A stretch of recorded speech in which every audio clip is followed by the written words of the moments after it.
அனைவருக்கும் வணக்கம். சனி பகவானை எதிர்த்த தசரதன். ராமரின் தந்தையான தசரதன் அயோத்தியை தலைநகராக கொண்டு ஆட்சி செய்து கொண்டிருந்த காலகட்டம் அது. அப்போது ஒரு சங்கடமான நிலை உலகிற்கு ஏற்பட இருப்பதை அவர் அறிந்தார்.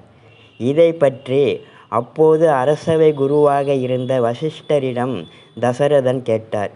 அதற்கு வசிஷ்டர், சனி பகவான் ரோகிணி நட்சத்திரத்தை உடைத்து கொண்டு சஞ்சாரம் செய்ய போகிறார்.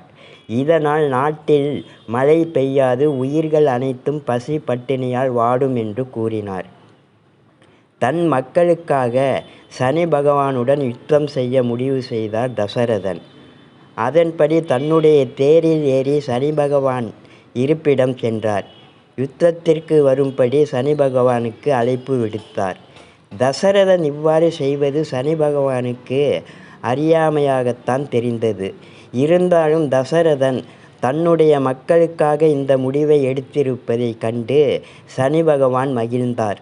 உடனே தசரதனிடம், உனக்கு என்ன வரம் வேண்டும் கேள் என்றார். தசரதன், என் நாட்டு மக்கள் எந்தவித துன்பத்தையும் அனுபவிக்கக்கூடாது. அதற்கு நீங்கள் ரோகிணி நட்சத்திரத்தை உடைப்பதை நிறுத்த வேண்டும் என்று வேண்டினார்.